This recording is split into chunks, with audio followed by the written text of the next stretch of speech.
Tidak ada penduduk Indonesia yang tidak mengetahui nama Gunung Krakatau. Gunung legendaris ini terkenal akan letusan maha dahsyatnya. Saking dahsyatnya, letusan Gunung Krakatau dicatat dunia sebagai salah satu letusan gunung berapi terbesar dalam sejarah peradaban manusia. Salah satu letusan besar gunung ini terjadi pada bulan Agustus 1883. Berdasarkan literatur Belanda saat itu, diperkirakan korban tewas akibat letusan Gunung Krakatau mencapai 36.000 jiwa.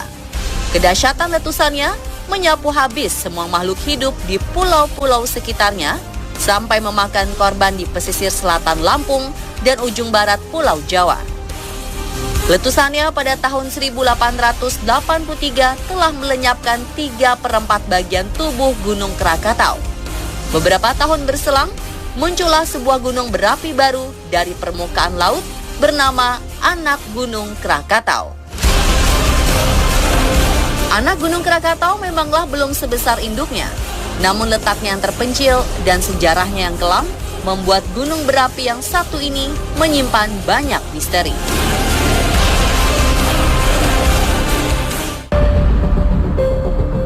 Cerita misteri yang beredar tidak hanya berada di Anak Gunung Krakatau. Ketika kami mulai mendekati gunung berapi tersebut, cerita misteri sudah dimulai.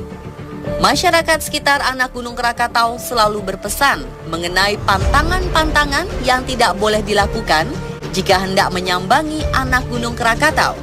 Di antaranya adalah tidak boleh menyebut kata kepiting. Warga sekitar percaya jika ada yang menyebut kata kepiting di gunung berapi ini, maka akan mendapat kemalangan. Oleh karena itu, warga sekitar mengganti sebutan kepiting dengan sebutan kerbau. Larangan serupa juga berlaku bagi orang yang melanggar norma asusila di sini. Lalu seperti apakah jika pantangan-pantangan tersebut dilanggar? Kalau kami di sini, berdasarkan kepercayaan dari warga masyarakat Margaraja Basa, ya terutama mereka yang nelayan-nelayan yang sering pergi ke Krakatau untuk mencari kepiting, itu mereka mempercayai bahwa apabila ke sana itu enggak boleh menyebutkan nama kepiting apabila kita bertemu kepiting. Karena kalau kita sebutkan, maka ada saja hal-hal yang tidak kita inginkan. Lalu kalau seandainya kita bertemu dengan oyot katakanlah ini rumput liar yang merayap, itu nggak boleh kita sebutkan namanya, melainkan kesara. Kesara itu adalah tali kekang dari kerbau.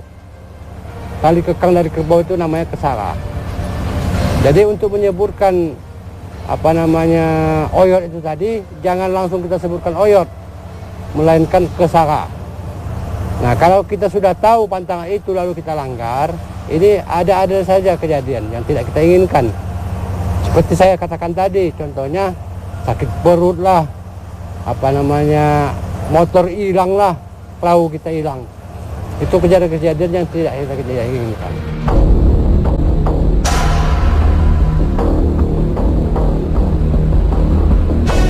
Begitu sakral nilai Anak Gunung Krakatau bagi warga sekitar sehingga tidak sembarangan orang berani mendekatinya. Bagaimana dengan Anda? Belum sampai kita menginjakan kaki di daratan Anak Gunung Krakatau, cerita misteri sudah santer terdengar. Salah satu yang paling terkenal adalah mengenai penampakan kapal putih yang terdapat sekitar areal Anak Gunung Krakatau. Banyak saksi mata yang mengatakan mereka mendapati sebuah penampakan kapal putih tanpa awak. Kapal putih ini terombang-ambing di laut dekat pantai Anak Gunung Krakatau. Namun anehnya, ketika hendak didekati, kapal putih misterius ini justru menghilang. Seperti yang diceritakan oleh salah satu wisatawan yang pernah berkunjung ke Anak Gunung Krakatau berikut ini. Di perjalanan berikutnya juga ada terlihat samar-samar tuh seperti kapal putih dari kejauhan itu. Ada beberapa teman juga yang melihat. Setelah mendapat kesaksian pengunjung ini, tim on the spot mencoba mencari kesaksian lain dari salah seorang mantan jagawana kawasan lindung anak Gunung Krakatau. Karena sepengetahuan saya dulu, tahun 1978 itu kan banyak korban. Jadi kejadiannya itu hari Idul Adha mau 5 hari lagi.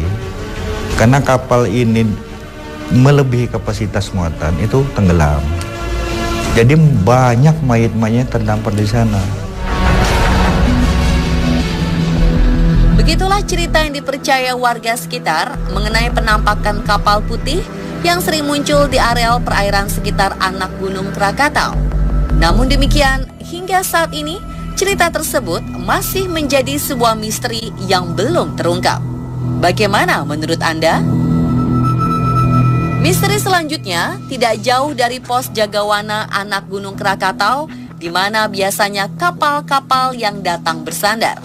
Berdasarkan kesaksian beberapa orang yang pernah mendatangi anak Gunung Krakatau pada malam-malam tertentu, mereka mendengar suara-suara gamelan Jawa dimainkan, ditambah dengan suara-suara seperti dalang yang sedang memainkan wayang. Namun anehnya, ketika sumber suara tersebut didekati, para saksi mata tidak dapat menemukan dari manakah sumber suara tersebut berasal. Ya, saya memang pecinta alam, jadi sering naik Gunung Krakatau. Pada suatu ketika yang tahun lalu kalau nggak salah itu, jadi perjalanan kami dari Pulau Sebesi ke Krakatau itu samar-samar terdengar seperti suara gamelan. Cuman teman-teman yang saya kasih tahu itu diperhatikan memang nggak ada.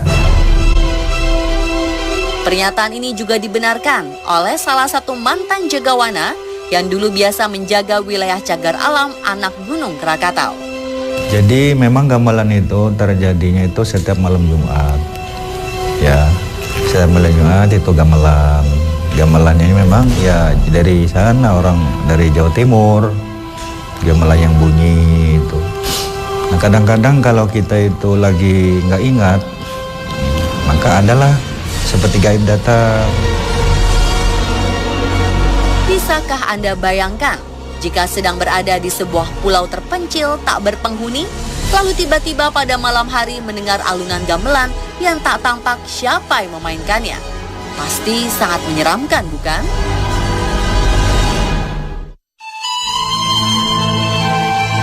Anak Gunung Krakatau adalah pulau dengan vegetasi flora dan fauna yang sangat terbatas. Hal ini dikarenakan oleh tingkat aktivitas magma yang masih aktif, sehingga tanaman hanya dapat tumbuh di bagian pesisir pulau saja yang berbatasan dengan laut. Sedangkan sebagian besar permukaan anak Gunung Krakatau masih berupa pasir dan batuan. Hal yang sama juga terjadi dengan fauna di anak Gunung Krakatau. Biasanya hanya terlihat beberapa spesies kadal dan burung. Meski spesies flora dan fauna yang tercatat di anak Gunung Krakatau sangat terbatas, tampaknya hal berbeda justru dilihat oleh beberapa pengunjung. Beberapa orang yang pernah mengunjungi anak Gunung Krakatau mengatakan bahwa mereka beberapa kali melihat hewan besar yang tidak umum ukurannya, seperti berasal dari zaman prasejarah. Beberapa kesaksian mengatakan kalau mereka melihat beberapa jenis kadal yang sangat besar ukurannya. Beberapa mengatakan mereka melihat jenis biawak yang panjangnya bisa mencapai 4 meter. Begitu juga dengan spesies burung. Dikatakan bahwa ada beberapa orang yang melihat burung serupa dengan elang Jawa, namun memiliki ukuran yang sama besar dengan seekor kambing. Penampakan hewan-hewan ini tentulah sangat misterius, karena berdasarkan pengakuan jagawana yang bertugas menjaga areal anak Gunung Krakatau, mereka tidak pernah melihat binatang-binatang yang dimaksud. Lalu dari manakah hewan-hewan tersebut berasal? Ataukah memang masih ada jenis satwa yang selama ini bersembunyi di anak Gunung Krakatau? Pemirsa, demikianlah beberapa cerita misteri yang meliputi anak Gunung Krakatau versi